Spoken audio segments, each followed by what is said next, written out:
ગોકુલનાથજીના વચનામૃતમાં જ આવે છે કે વૈષ્ણવે સદા આનંદ માણી પ્રસન્ન રહેવું.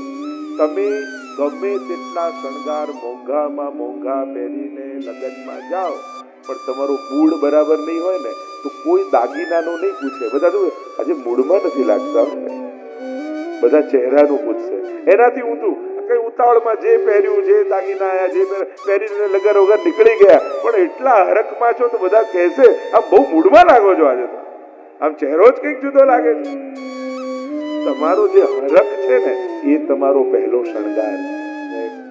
કારણ કે કાચમાં પછી જોતા દાગીના પછી કાચમાં જોજો, પહેલા ચહેરા સામે જોજો કે ચહેરો આનંદમાં છે કે નહીં. તો જેના ઘરે ઠાકોરજીની સેવા બિરાજતી હોય અને પ્રભુનો સંગ જેને હોય એના હૃદયમાં પ્રસન્નતા આપમેળે આવી જાય. મારા ઘરે ઠાકોરજી બિરાજે.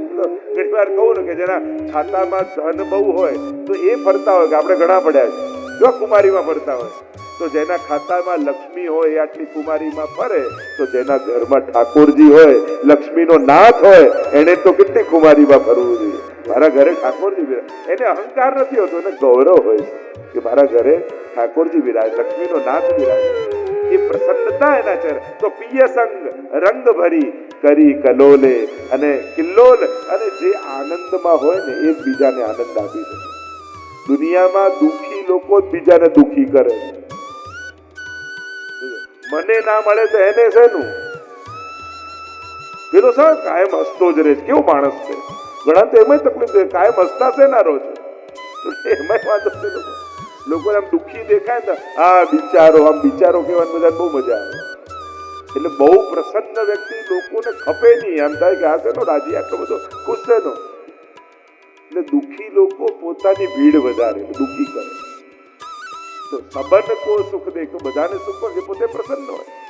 ત્યારે દુનિયાની તકલીફ જ એ છે, બીજાને લોકો સુખી નથી અને સુખના વિરોધી થઈ જાય છે. હવે એને એના દીકરાના લગ્નમાં ખર્ચ્યા, એમાં તમારું શું ગયું? અને લોકો ખર્ચે એ જ ઇકોનોમી માટે તો સારું કહેવાય. રાખે તકલીફ છે લોકોને, એની તકલીફ આટલા બધા છે ના વાપરે, આપણે તારા ખિસ્સામાંથી ક્યાં ગયા? લોકો તો તકલીફ એ થાય, એને વાપરે, એની પાસે છે તો વાપરે છે.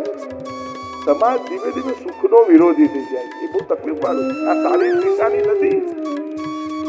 સામર્થ્ય વાળાને આશીર્વાદ આપો કે પ્રભુ ખૂબ એને આપે, કારણ કે એને આવશે તો એ વધારે સત્કર્મ કરશે, ખૂબ સુખી થાય એવા આશીર્વાદ આપતા શીખો.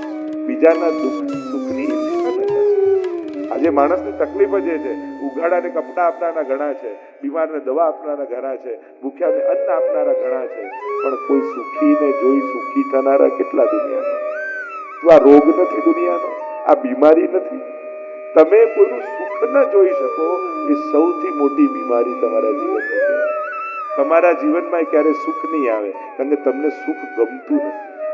સમાજ સુખનો વિરોધી, અને આપણા ભારતમાં ઘણી વાર એવું થયું, ધીમે ધીમે સમાજ સુખનો વિરોધી થઈ ગયો. ક્યાં સુખી ક્યાંથી થઈ ગયા? લોકોને તકલીફ એ થાય.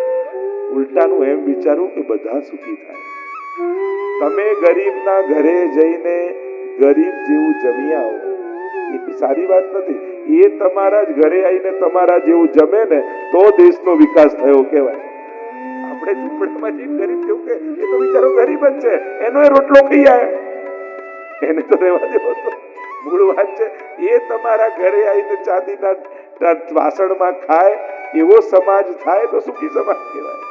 પણ આપણી પ્રેરણાઓ જ એવી થઈ જાય છે કે કેમ સમાજ દુઃખ તરફ જાય, એટલે દરેક લોકો સુખના વિરોધી થઈ જાય. જ્યાં સુખ જુએ, સુખ અને પાપને કનેક્ટ કરીને લોકો જોનારા એવું થઈ જાય, અને દુઃખ અને ધર્મને કનેક્ટ કરીને જુએ કે આ દુઃખી છે તો બહુ ધાર્મિક હશે. આ કોણે કહ્યું? ભાગવતમાં જુઓ તો રાજા મહારાજાઓની જ કથા છે. આ જેટલા ભક્તો થયા બધા રાજા મહારાજાઓના ચરિત્રો છે. પણ આપણા સમાજના લોકોને એવું શીખવાડવામાં આવે, અને શીખવાડતા યુવાનો, બાળકો જ્યારે સુખી લોકો સુખના વિરોધી થઈ જાય. અને આ બહુ ખરાબ છે. હંમેશા એમ વિચારું કે સુખ ગમતું માણસ નથી. સુખ સેવ્ય મહાપ્રભુનું નામ છે. અમારો ઠાકોરજી તો કેવો આનંદમાં રહે છે, આનંદમાં રહે છે, અને પાછો પોતે બધું આરોગી નથી તો તમને પાછું આપે છે. એટલે મને તે મજા કરીને હવે તું કર. એટલે ઠાકોરજી તો પાછા તમને પ્રસાદ રૂપે આવે. અને પ્રસન્નતા એ જ સમાજની ઉત્થાનનું સૌથી પહેલું લક્ષણ છે કે સમાજ પ્રસન્ન છે. જે પ્રગતિમાં પ્રસન્નતા નથી એ પ્રગતિ જ નથી. એમ ભલે એડવાન્સ થતા જઈએ, મોટા થતા જઈએ, મોડર્ન થતા જઈએ અને ખૂબ ડેવલપ થતા જઈએ, પણ પ્રસન્નતાના ભોગે પ્રગતિ એ તો પ્રગતિ જ કેમ કહેવાય?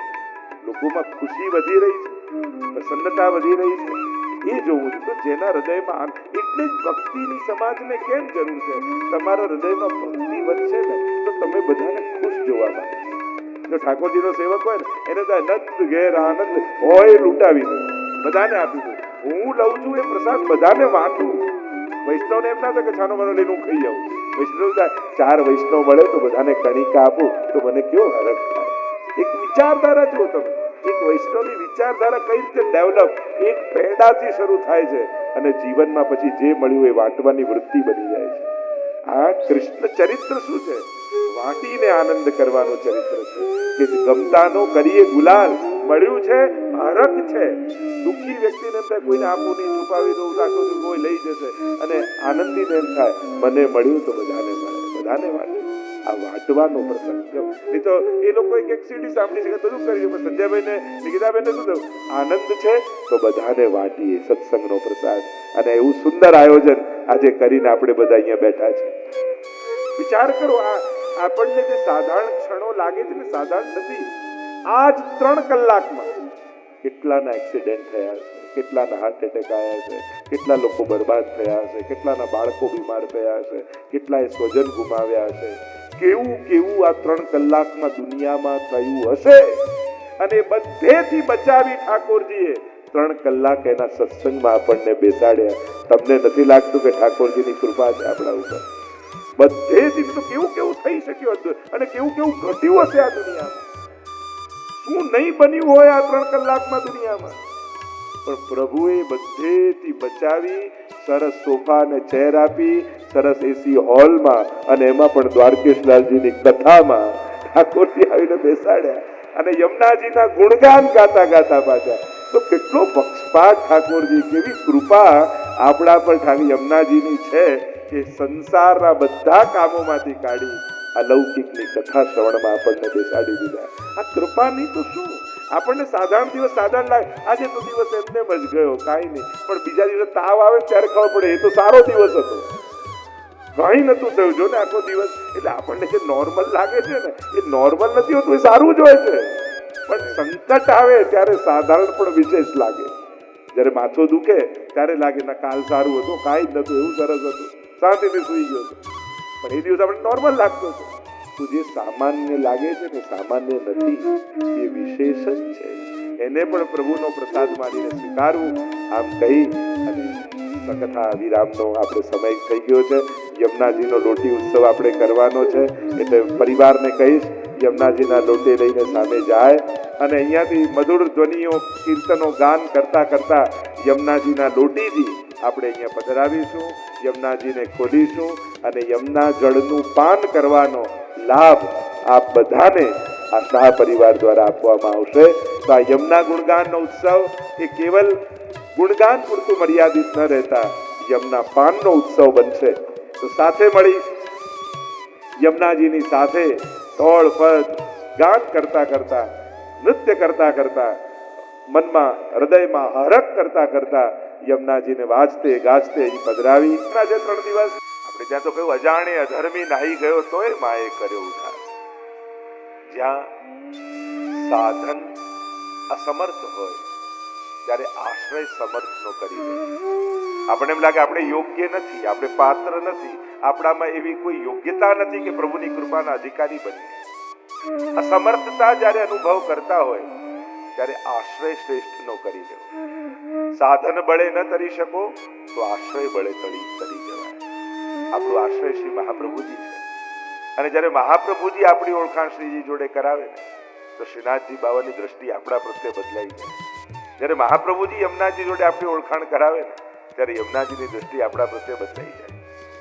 ગઈકાલે જે ચર્ચા કરતા હતા અને કદાચ વાત અધૂરી રહી ગઈ, 3 તિથિઓ યમુનાજી માટેની જે વાત કરતા હતા, ચૈત્ર સુદ છઠની વાત કરી હતી. યમુનાજીનો ઉત્સવ ચૈત્ર સુદ છઠનો માનવામાં આવે છે અને એ દિવસે વિશેષ રૂપે યમુનાજીના ગુણગાન, જ્યારે પ્રાગટ્યની વધાઈ નથી ગાતા પણ પ્રભુ પાસે પ્રાપ્તિ કરાવે, પ્રભુની પ્રાપ્તિ કરાવે, એના મહાત્મ્યનું ગાન કરીએ.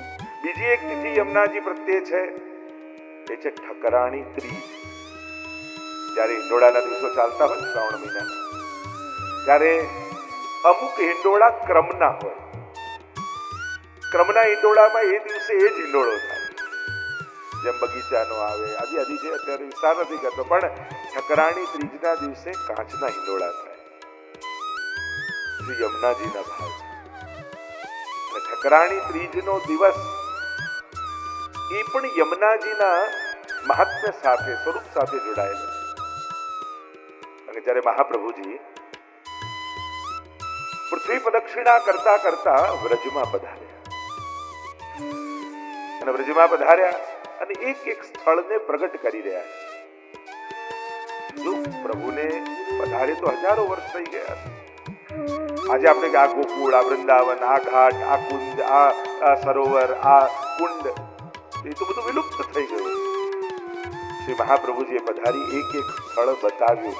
જો આ સ્થળ આ લીલાનું સ્થળ છે, આ ઘાટ આ લીલાનું સ્થળ છે.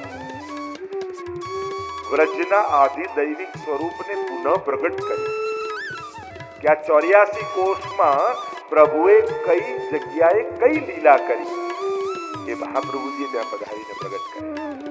લીલા હોતી જૂની નાદર, લીલા હોતી જૂની, ચોપે શ્રી વલ્લભ પ્રગટ ન હોતે, વસુધા રહેતી સુની. બધાઈમાં ગાઈએ છે ને, જો મહાપ્રભુજી પ્રગટ ન થયા હોત તો આ બધી લીલાઓને કોણ જાણત, કોણ સમજત, કોણ બતાવત? એટલે હું તો ઘણી વાર કહું, બીજા કોઈ ઉત્સવ ન ઉજવો ને તો ચાલે, પણ મહાપ્રભુજીનો ઉત્સવ જરૂર મનાવો. કારણ કે આ ઉત્સવ જો ભૂતલ પર ન થયો હોત તો બીજા એકે ઉત્સવનું આપણને ભાન ન થયું હોત. કે જન્માષ્ટમી કેમ ઉજવાય, હિંડોળા કેમ થાય, સાંજી કેમ થાય, દાન કેમ થાય, હોળી કેમ થાય, એ તો મહાપ્રભુજી પ્રગટ થયા તો આ બધી લીલાઓ આપણને અનુભવ કરાવી, પ્રગટ કરી, બતાવી કે પ્રભુએ આ બધી લીલાઓ વ્રજમાં કઈ રીતે કરી. તો શ્રી મહાપ્રભુજી વ્રજનું પરિભ્રમણ કરતા કરતા ગોકુલ પધારે. ઠકરાણી ત્રીજનો દિવસ છે અને યમુનાજીના ઘાટ પાસે ખડા રહ્યા. યમુનાજીની દિવ્ય અને અલૌકિક શોભા, કલકલ કલકલ વહેતા યમુનાજીના પવિત્ર નીર, લહેરોની તરંગો ઉછળી રહી છે. મંદ શીતલ સુગંધિત વાયુ વહી રહ્યો છે. શુક મયુર અને હંસ કલરવ કરી રહ્યા છે. તટ ઉપર ઉગેલા નવીન વનો અને એના ઉપર લાગેલા વૃક્ષો પર લાગેલા પુષ્પો પડી પડી માનો યમુનાજીનું પૂજન કરી રહ્યા છે. કઈક અલૌકિક આભા અને શોભા યમુનાજીની લાગે છે. દમલાજી સાથે છે. સહજમાં જિજ્ઞાસા પ્રગટાવી મહાપ્રભુજી કે દમલા, યા મેં ગોવિંદ ઘાટ કોણ છો और ઠકરાણી ઘાટ કોણ છે? બંને ઘાટો એક સરખા જ છે, તમે ગોવિંદ ઘાટ કહો ને ઠકરાણી ઘાટ કહો. સહજ જિજ્ઞાસા શ્રી મહાપ્રભુજીના મુખમાંથી સરી અને એટલામાં યમુનાજીની ભીતર તરંગો ઉઠવા લાગ્યા, ભ્રમરો પડવા લાગ્યા અને 16 વર્ષ યુવતી સ્વરૂપ શ્રી યમુનાજી પ્રગટ થયા. આજ મુકુટ કાચીનો શૃંગાર ધર્યો છે, હાથમાં કમળની છડી છે અને આખા યમુનાજીમાં કમળો ખીલીને એક માર્ગ ઘાટ સુધી બની ગયો. અને કમળ ઉપર ચરણ પધરાવતા પધરાવતા શ્રી યમુનાજી ઘાટ પર પધારે અને કમળની છડી દ્વારા સંકેત કર્યો, શ્રી વલ્લભ, આ ગોવિંદ ઘાટ છે, આ ઠકરાણી ઘાટ છે. અને એ સમયે પ્રગટ યમુનાજીના સાક્ષાત દર્શન શ્રી મહાપ્રભુજી પોતાના નેત્રોથી કર્યા. હૃદયમાં માનો યમુનાજીનો રસ ઉભરાવા લાગ્યો અને ક્ષણવારમાં અદ્રશ્ય થયેલા એ યમુનાજી શ્રી મહાપ્રભુજીના હૃદયમાં જઈને બિરાજી. અને જ્યાં શ્રી વલ્લભના હૃદયમાં બિરાજ્યા અને યમુના રસ હૃદયમાં સમાયો નહીં અને શ્રી યમુનાજીના દિવ્ય અને અલૌકિક સ્વરૂપ જે નેત્રોથી દર્શન કરી રહ્યા હતા મહાપ્રભુજી, એ શબ્દ બની યમુનાષ્ટક રૂપે પ્રગટ થવા લાગ્યા.